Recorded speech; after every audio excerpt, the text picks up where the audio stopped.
All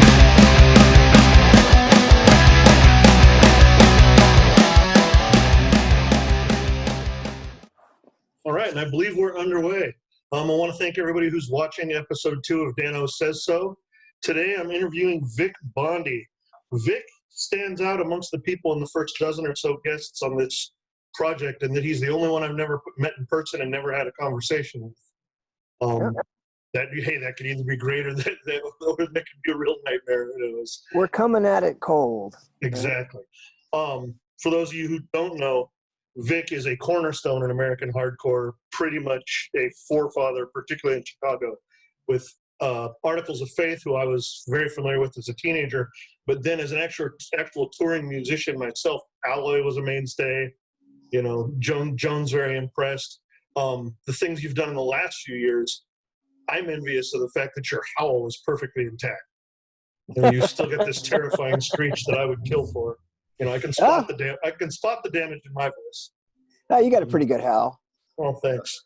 Yeah. And beyond that fact that this is our introduction to each other, he's also the only guest during these really sort of crazy times that I have scheduled right now who has an academic background in history, an actual PhD in history.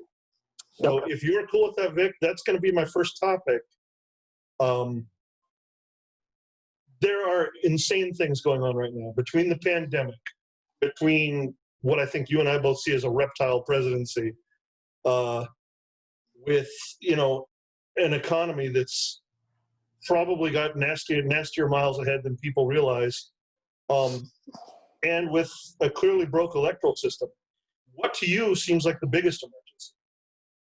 So, you know, the way that I actually wrote my dissertation on the origin of the concept of totalitarianism, right? So Giovanni Gentili, who was a Italian political scientist and theorist, coined the term in 1921, and for him it was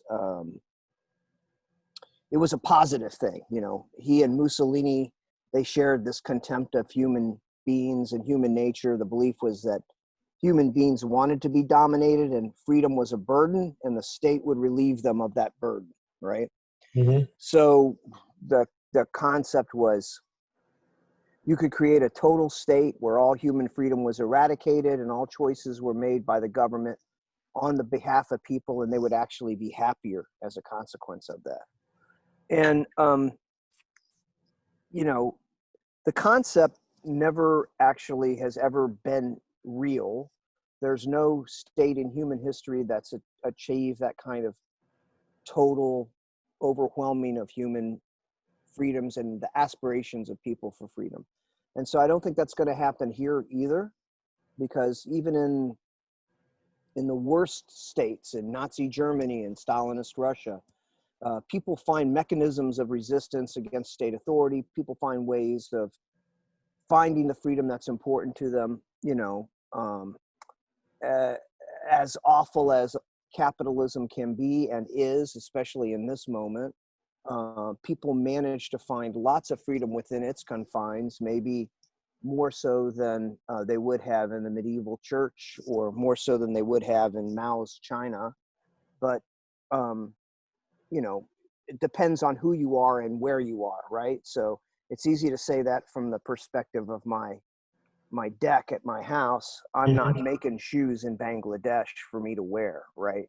Well, here's my thinking. The first thing that crosses my mind while you're saying that is, you know, no example of that actually being successful, or of that theory ever actually finding its way into true practice. Human beings always finding their way to that freedom. Is there a positive example like that in a public so clearly divided? I mean, this is. Well, sure. This has always, you know, this has always been a sort of left-right country within relative confines. And I grew up very much in a household where I had an outspoken liberal mom, no man in the house, and a very outspoken conservative grandmother. Mm-hmm. So it was like an all-female, all in the family around that table. Mm-hmm. But it's much worse now. Mm-hmm. And you still think we can find our way to our best interests? I don't think it's worse now.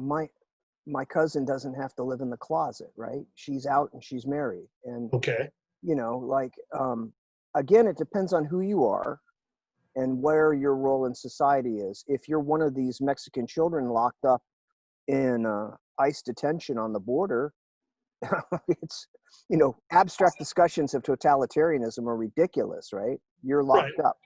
So it depends on who you are and where you are at what time. So from their perspective, it's probably pretty goddamn awful. And from my perspective, it's pretty goddamn awful because they're locked up. But, my cousin is out. My mother doesn't want for anything because she's elderly, right? Okay. There's lots of ways in which you can point to substantial gains by people in the world in which we live in, and you would have been able to point at them more definitively 3 years ago, but nonetheless they're kind of there. So, but that doesn't mean that the components of the society that exist today that are determined to crush out human freedom aren't on the march and in action, right? And so, again, to go back to capitalism as a good starting point for that, the way that I came up in the history profession, because I taught for 8 years, I wrote 4 books. The way that I came up in history was really by studying a lot of Marx. And so I'm pretty fluent in my Marxist dogma. But then also I study a lot of American pragmatism, John Dewey, Charles Peirce, William James, Richard Rorty, John Rawls. So I have a more firm grounding in a different philosophical and economic tradition than just Marxism. Mm-hmm.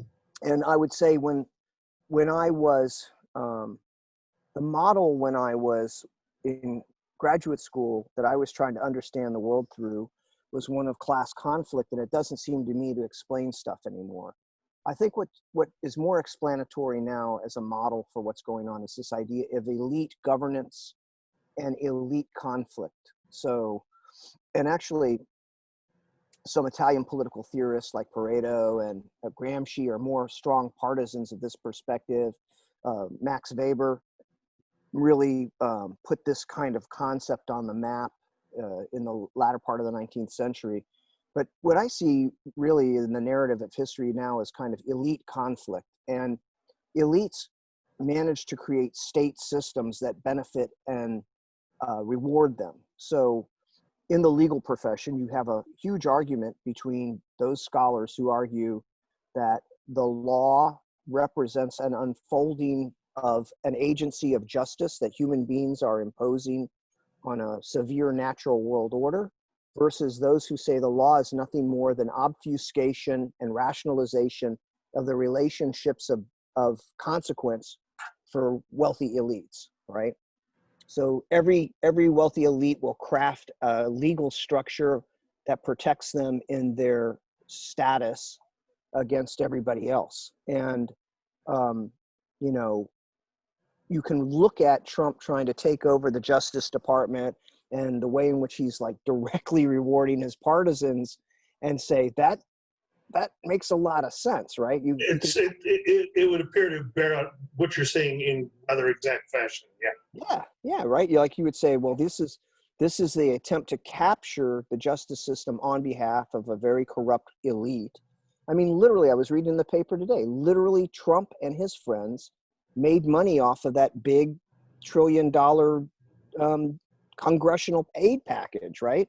They were like shuttling money to his friends, and then his friends are shuttling money back to him through his reelection campaign, right? So, and then what they're doing is they're firing all the whistleblowers, and they're firing all the responsible parties who would surface this information and make of it a really preeminent public scandal because they don't want it coming out. So, and then the next step, if they get it in their second 4 years, when they'll completely take over the federal judiciary, is to absolutely normalize that level of corruption and put all the legal barriers around it that they possibly can, right? So, and it's not that they haven't done this all along. That's what the capitalists Well, that did. was what I was going to ask you. Is it maybe simply boulder on its face?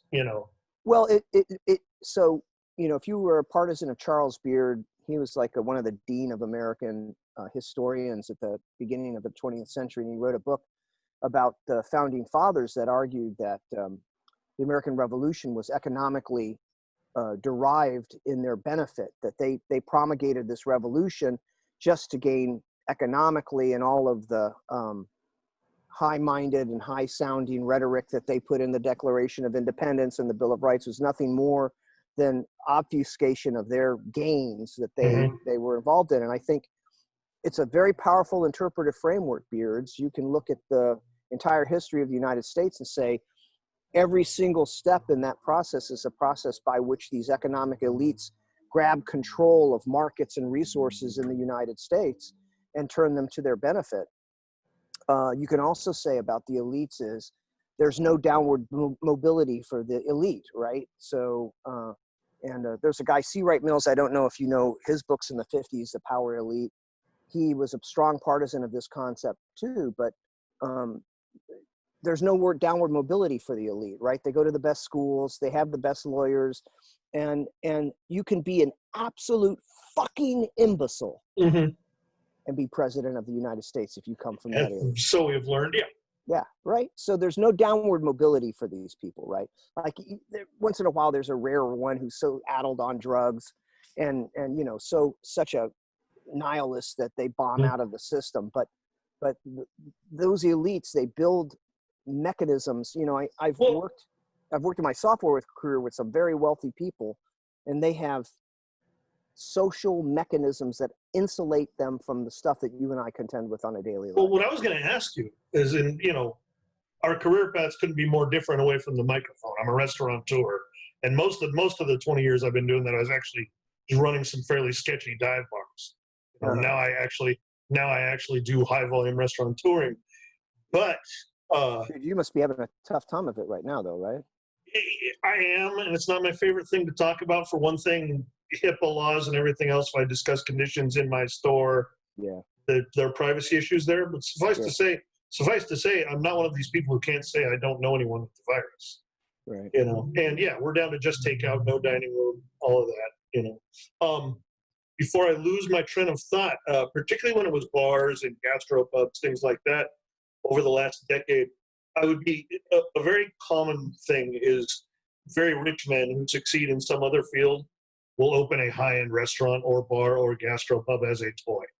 Right. And so I've worked for, I worked for a hospital, multi-millionaire.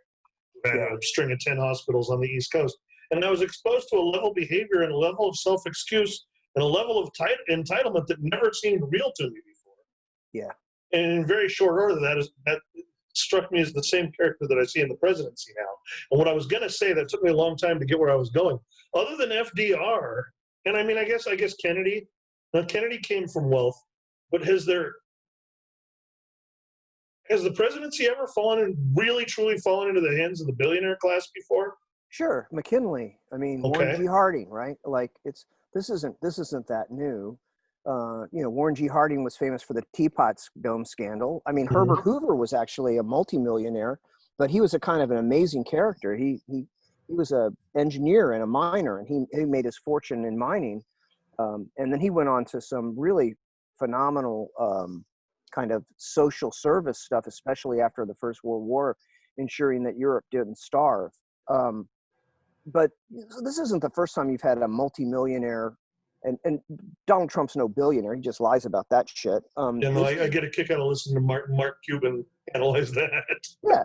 I mean, so, the billionaires that I have known were men of kind of, well, it's like you, my encounter with very super wealthy people, and I've had, I've worked for a few,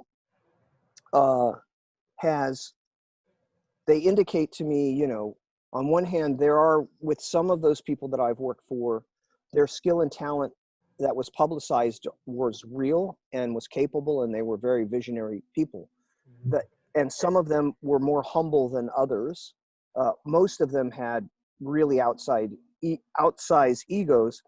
And a lot of them, like you said, once they achieve a certain level of success, they have a belief in their own capacity that's all out of scope with their actual ability. So it's almost inevitable that a businessman successful in one career decides that he can be successful in many other careers. Like that's why so many of them go into politics, because they're like, well, if I can run a company, I can run a state, and but even more so, they'll go into fields where they have no business being, right.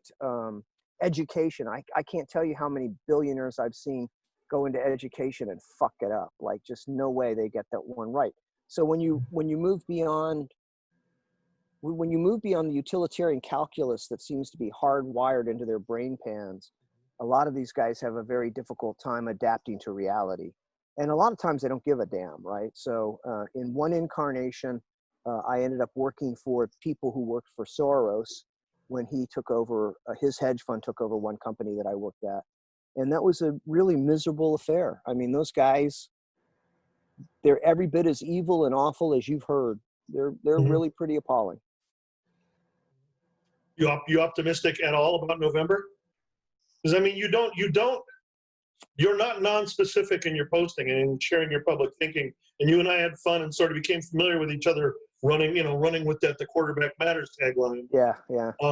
But do you really think anything good can happen in the quarterback position in November? Well, I mean, if Trump is out, it's a lot better for everybody, right? Like, I mean, he's just so he's so incredibly appalling, and 4 more years really would be catastrophic for the country. I mean, it's already probably pretty catastrophic. I don't know how long it'll take us to get out from under where we're at today. Just the ecological damage that he's done won't even show up for another 10 years. And then it'll take another 40 or 50 to undo it if it can be undone, right? Taking the United States out of the World Health Organization in the middle of a pandemic, right? Like this level of obdurate stupidity, it's just impossible, right? Like the pandemic response in and of itself, just a nation-to-nation comparison of the numbers leave me thinking history is going to hang this guy by his toes for that shit. Well, it depends upon who writes the history, though, right? So I think if Trump seizes the presidency, whether he wins it or not, and the Republican elites who are backing him. See, the thing is, it's not just him. Like, he's an imbecile, and people know this. But he is a useful fool, and for the men who actually are really benefiting from this, they want that guy in there because he can gin up that base and give them the semi-legitimacy of some popular mandate that he doesn't really have, but it seems like it. So they want him in there, and they don't care, that he's fucking Hope Hicks, or that, what he's doing to the immigrants in the border, or what he did with the students this week. Like what the hell is that? You either go to school in person or you leave the country. Who thinks like that, right? So those Republican elites will continue to back this guy because they're benefiting mightily from it. And you can see the financial benefits, again, the economic damage that he's done. Even if we get him out, it'll take a dozen years. It'll take 2 presidencies at least to recover from the economic damage that he's done to the country and the looting and the thievery. It's just going to take a long time because these are things that don't change overnight. You got anything predictive though? You think he's? It seems to me that at least electorally, he's whittled himself down to exclusively his most fervent base. He may be a much more exposed product this time around. I don't think he can win legitimately, but I'm not really sure he won legitimately last time. So, the question is how illegitimate will they be? Like, will they just seize the presidency and seize the federal government? I don't know. He should have been impeached, and they didn't impeach him. So, I don't really know where their line is. I actually thought when the protesters were in front of the White House and he moved him out and he did his Bible stunt, and then that night there was all these news reports about how there were paratroopers coming into DC. Right. I was like, oh my God, man, is this the military coup? And then the military backed out of that. And you know, my father was 30 years in the Navy, so I grew up in a military household. So I'm not anti-military in the individual. The United Mhm. States military right now hasn't done anything really good for the world probably since the Second World War, but we'll set that aside for a bit. Okay. Uh, but I mean, it was interesting to me that they weren't willing to take that step at that time. Now, No, I found that very encouraging. yeah, but you don't know whether institutionally then he took a run at it, it failed, and so now institutionally what he's going to do is go in there and clear out everybody that would get in his way next time, Right. right? So Well, you don't know that they wouldn't then. We get to November and there's a pandemic, or the October surprises, there's a terrorist attack or war with Iran or some some, some shell game. yeah, some shell game, and then they say, yeah, we got to send the troops in, and before you know it, it's there, right? So Yeah. I don't I don't I don't think they'll go there because, to be honest with you, there's too much money to be made otherwise, right? Okay. So, you know, besides being an academic, the 30 years or, well, not 30 years, but 25 years that I've been in software, you know, I don't think that the software executives that I know would be too thrilled about a military authoritarian state Hmm. instituted in the United States. I think they would find it very difficult to do business that way. And Right. they're making enough money with the way things are now that I don't think they would want to change that. But I don't know. I'm not a member of that elite. I don't know. I've associated with them. I've worked for them, but I'm not them. So I don't know. With that, I'd kind of like to pivot to music.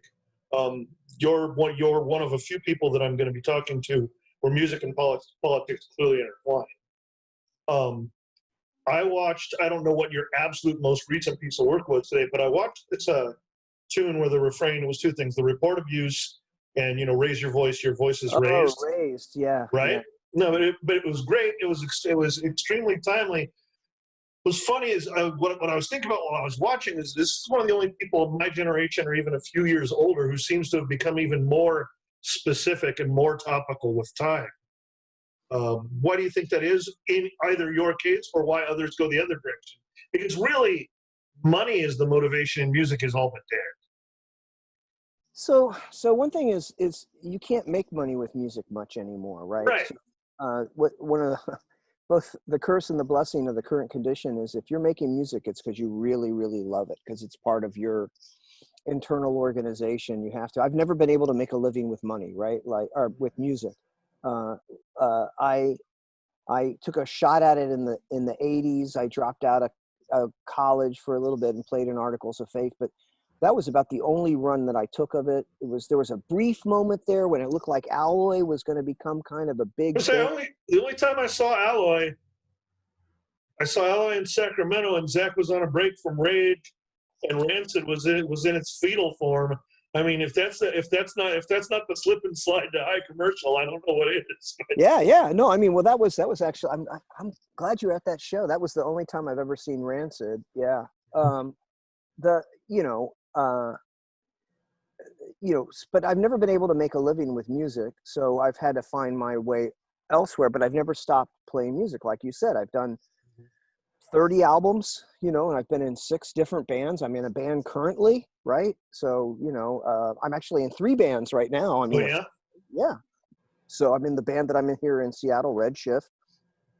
I'm in Dead Ending, the band out of Chicago with Jeff Dean and Derek Grant, and we're putting out a new single actually. And then I'm in Report Suspicious Activity with Jay Robbins, and we did a record 2 years ago. I don't And want to interrupt train of thought. That is an odd combination of voices in the songs where he also throws in because you're both very melodic in terms of the writing of the music, but the two voices couldn't be more different. well, I mean, what's great about that band is Eric sings too. Eric Deno, who is in Kerosene 454, and he's the other guitarist in RSA. And I really like that about that band. I mean, part of the joy of music for me is the collaboration. Mhm. I've never been I've played some acoustic shows and I played by myself, but I really like the the part of this where you give and take and you work with somebody else to come up with something really interesting, something unexpected, something unexplained. something greater than the sum of its parts, right? That's the real joy of music, and RSA is a really, it's a wonderful, wonderful band to be part of, because yes, everybody, it's me and Eric and Jay and Darren Zentek, who played drums in Kerosene 454. They're all outstanding guys. They're really upstanding, and they're just mensches. So, you know, to be able to, and they're skilled and talented. So to be able to work with guys of that talent, I mean, whenever I'm in Jay's presence, it's just like, you know, this guy knows music out of his wazoo. So we knew each other. You know, this thing. You know, in something that you have online, you refer to yourself. Oh, it's on a Bandcamp where you refer to having been doing this for the last 40 years, right? Yeah. I was thinking to myself, in 1990, I would say Jay Robbins is just an example. See, here's a musician, I know him. I mean, on the tour, I stayed in the Jawbox house, and I think it was one of the fellows from Shudder to Think or something had the big room in the basement, right? Yeah. Had a piano in it and everything else, right? All of the people involved in that story could pass each other on the street and potentially not recognize each other now because so much time has passed. To my consciousness, this music always existed on a short timeline and was always a part of being kids. And the fact that it's still here and maybe even a bigger part of my life in middle age, very confusing sometimes. So you know William James, the American philosopher. He had at the end of the 19th century a couple of really great books on psychology. He actually was kind of one of the founding fathers of American psychology, and he talked about the moral equivalent of war that young men in particular needed in their youth, the moral equivalent of war in which to place their aggression and their passion and their ambition. And so to me, especially because, you know, hardcore punk's born in the late 70s, early 80s, coming out of the Vietnam War, which was a catastrophe for the United States, and we all knew it was a catastrophe. So if you were like me, a teenager growing up in the 70s in a military household, and you watched this catastrophe unfold, there was no way that you were going to go into the service, and there was no way you were going to get drafted, and you were Right. anti-military from the word go. But you were still a young man poisoned with testosterone and, you know, feeling your oats and, you know, wanting to fight. So hardcore punk was really kind of that moral alternative to war, right? The moral equivalent of war.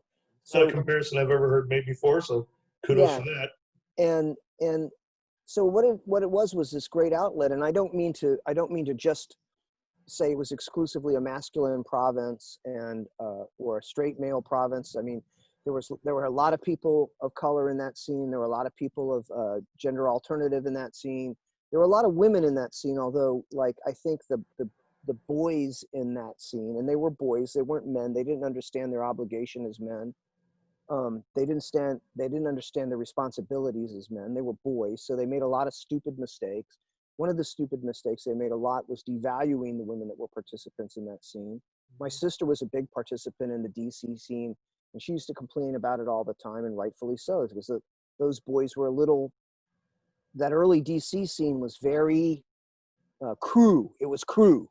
You were part of the crew, right? And you were either in the crew or you were out of the crew, right? Like the guys from Scream were out of the crew, and they used to complain about that, and then they kind of made their way into the crew. But a lot of the women in that scene were out of the crew too, and they were treated subordinately, which wasn't right. But the moral equivalent of war, it was that for us. And I think what's astonishing about being an elderly person now, because I am at this point, is the way that my father's generation or my grandfather's generation would talk to each other. You know, my grandfather's generation, you would go over to your grandpa's house once in a while, and he'd have a friend over who he was in the army with, right? And they had this incredible bond, even though, like, let's say they hadn't seen each other in 10 years, right? Right. And they had that bond because they went through the service together. They went through boot camp together. They served in Korea together. Or my grandfather was in the Second World War. They served together in the Pacific. So they would have that bond. I still have that bond with the guys that I was in that original scene with. And you know, with a pretty successful career in software, I would say I work with a lot of wonderful people in software, but none of them are friends for me the way that Dave Shields from Articles of Faith, or Joe Scuderi from Articles of Faith, or Jay Robbins, you know, none of the way Jeff Dean, none of the way these guys are friends to me I hear you. that are in my heart, right? And you know, I don't see Dave very much anymore. I'll see him once every 6 or 7 years, but it's just like I know the guy in the depth of my heart. So for us, I think it was that moral equivalent of the war. It was this thing this arc that you went through at a very formative stage in your life, where a lot of your passion and essence was placed into it was kind of a pseudo conflict, not in any way the same stakes or situation as war, but in terms of its affect on you, equivalent. Not equivalent socially, not equivalent morally, not equivalent economically, but emotionally, the passage that you would go through as a young man in your 20s, that was that. And it was a good thing if you think about it. Like, yeah, we were all going to hardcore shows. We weren't going into the army, and it was, you know, there was that period from you know, the collapse of Vietnam really until the first Gulf War. There were some minor affairs there with Grenada and Panama, but you know, there weren't any major conflicts. So I was born in '67. I got into this music young, but not youngish. I was never the baby in my scene, you know. I remember it was such an odd matter of timing because when everybody was worried they were going to be instituting the draft during the first Gulf War, right? There was a lot of concern about it. I was past draft age, and the other three members of my band were not. Yeah. You know, and it was maybe our one big historical threat that we actually took seriously or really truly understood affected our actual lives.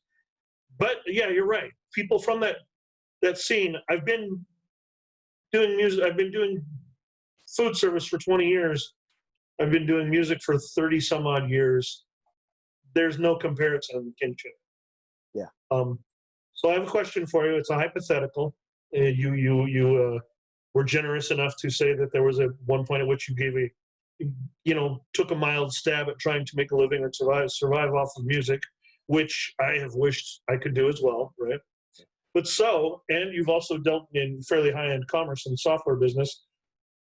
Where are the lines for you? Where's the thou shalt not pass on what you would do to distribute your music, put your music in front of people? In other words, you know, labels aren't what they used to be and everything else, but there's certain mechanics, certain businesses, certain sources of revenue that you would never want anywhere near your creativity. Well, so first of all, at this stage of my life, there's probably no financial offer that would come to, well, could the Republican National Committee use bad attitude in a commercial? I would fucking sue them. I would mortgage this house and find the money to sue them if that happened. But you know, and actually bad attitude is an interesting one. There's not a lot of places where I would want that song to be used. Mm-hmm. You know, could somebody use it in a movie? Depends on the movie, right? But I'm not going to get wealthy off of the music that I've made. I mean, I have all these bands on Spotify, and I make about $12 a quarter. Well, no, but it still comes to but philosophically, it still comes to the question of guilt by being defined by your associations. There's lots of things I wouldn't do, but like I wouldn't know until the offers came in. The offers don't come in anyway, so I don't. Mm-hmm. You know, it's kind of it's an easy set of. I'll tell you one thing that would be important to me would be to make sure that I got the buy-in from whichever, if one of the bands, if the rights were requested for a specific purpose, I would have to consult with the other guys, right? Because they have a stake in this too. And Biafra, I've known Biafra for 35, 40 years, and I love the guy. but I always wondered, and I've told him this, I feel like, you know, the decision, he made the right decision not to give Viva Las Vegas to Levi's. And that's one of the reasons that the Kennedys broke up. And then they went through all the horrific lawsuits and stuff. But I do feel like if you're in a band and you believe in democracy, the band's a democracy too. And so everybody's vote counts. And if the other guys in the band say, well, I need my kid in college, and, you know, $250,000 from Levi's would really help. My share of that would help. Mm-hmm. Okay. Right. Like, I got to think about that. Right. I mean, that's never happened to Articles of Faith. I mean, it's never happened to any of our bands. So I've never been in that position to make that decision. So No, I don't think either one of us have a pretty enough voice. there was lots of things I wouldn't do in software. There were things Yeah. there were things I would not do there too. So, Well, do tell. Give me a second on that. I'd like to hear. I'm still in the business, man. Okay, never mind. Good to know. Vic has foibles when it comes to software. All right. Or not even foibles, scruples. Yeah. So, to my perception, you're going strong, arguably doing some of the best work you've ever done creatively. Well, thank you. Do you think that runs eternal? That runs until the physical ability to do it isn't there? Or could you ever see the motivation waning? Or is it just you can't sit still and you got to make noise? I've never been able to stop playing music, and I don't know that I could. There was a period when I first came out here to Seattle where about Meg, hold on a second. My dog is like, hold on. Hey, get over here. There was a period when I first started at Microsoft where I stopped. I did about 7 years where I didn't do well. Even then, I did the collaboration with Morello. So I don't know if there's ever been a period when I've been totally out of it and not writing music. I mean, I can see physically getting to the place where I can't do it. Like when Articles of Faith did their reunion in 2010 to play Riot Fest, we had arguably the best show that I've ever played in my life the last night that we played Riot Fest. And afterwards, there was a lot of talk amongst us about, oh, we should go out on the road and we should do this and this. And I got back here and I was like, will you ever play a show as good as that with Articles of Faith? And I'm like, I don't know. Kind of hard to say. Mm-hmm. Probably not, right? Right.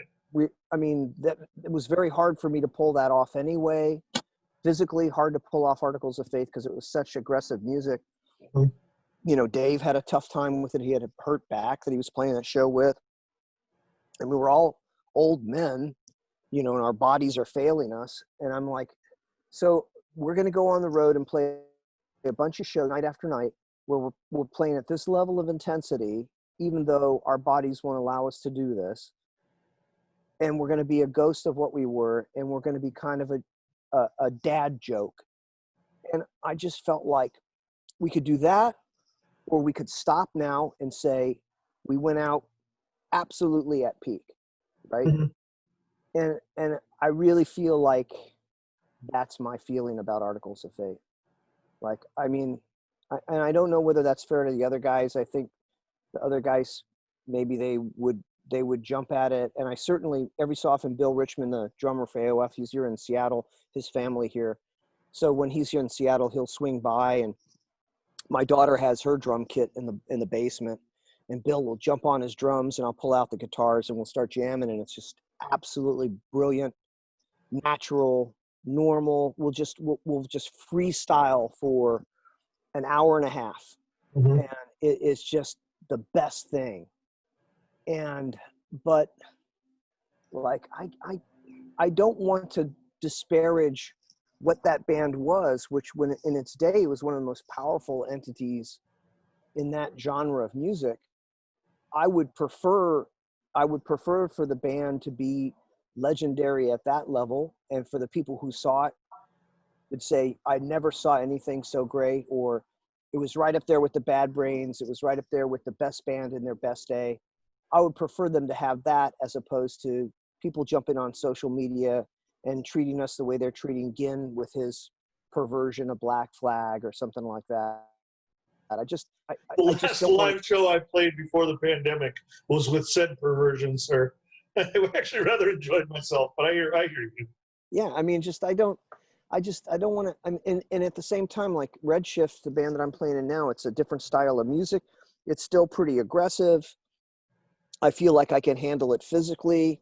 It still gets pretty heavy at times, but it's, you know, that band's much more about me playing guitar with Mike and Adam, and just the sync and the lock. I mean, we're a pretty good live band. People seem to like us quite a bit. We had a good thing going here in Seattle Yeah. before the pandemic, and then it broke the momentum. So I don't know. Well, I speak the language, trust me. That whole analysis lends itself to probably a good closing topic. I try to shoot to get these around a half hour, and we're getting right here in that neighborhood, so we're doing well for ourselves. All right. You know, a lot of that analysis had to do with age, not so much with old mind, but with old body. But by the same token, the perspective of a person who's been around for decades, 4 decades, 5 decades, a lot of people walking into 6 decades now, is different than someone who's been around for 2. Yeah.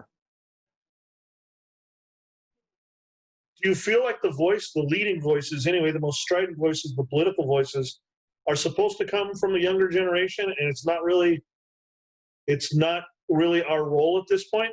I know that you're not going to tell me that, yeah, older men, older women, older people of any ethnic background should just let their younger representation speak for them. You're not going to be somebody who says that people should ever be apolitical, I don't think. But I guess what I would say is the meat that's on the bone, is it with us, or is it with experience, or is it with youth? It's with youth. So I would say right now that, like, old white men should just get the fuck out of the way. Okay. Because we didn't do such a good job of it anyway. Like, you can look across the landscape and see dozens of ways in which we failed. We failed our role in society. We failed our role economically. We failed our role environmentally. And, you know, even if it's not you and I, you could easily say, no, you're playing hardcore punk. You were elevating consciousness. You went and you taught. You went into some of the worst schools in America and taught in the worst schools in America. All those things are true. But like as a collective, white men running this country have fucked it up. They didn't do a good job, especially old white men, and they should just sit down. You should let women take the lead. You should let people of color take the lead, and you should offer aid and support, and you should just sit down. So that's my feeling about guys like me. Now, having said that, I'm a musician that plays music that's always been political, and I always will. The new Dead Ending song is called American Virus, right? Like, Okay. it's where my muse is at. Mm-hmm. And I would say, arguably, since the pandemic, the very best thing that's come out musically has been one song by Bob Mould that was an absolute ripper that hit it right on the head, man. And that's from a guy who doesn't necessarily super political in his message, but he hit the nail on the head. So, do old white guys have something to say that's worth listening to? Yes. Do old guys have something to say that must be listened to? No. Yeah, fair enough. I agree to a large degree, and if we saw it exactly the same way, we'd be boring. I think I'm going to go ahead and wrap this here, unless there is anything that you would like to interject that hasn't crossed to me, that hasn't crossed my mind. No. Well, then what I would say is I'm really glad I reached out to you. This was a joy. I hope we stay in touch. If I keep doing this a long time, you will probably hear from me again. But thanks much, Vic Bondi. Yeah, give me 5 minutes of your time after you turn it off. I absolutely will. Yeah. All right. As soon as I remember how to turn it off.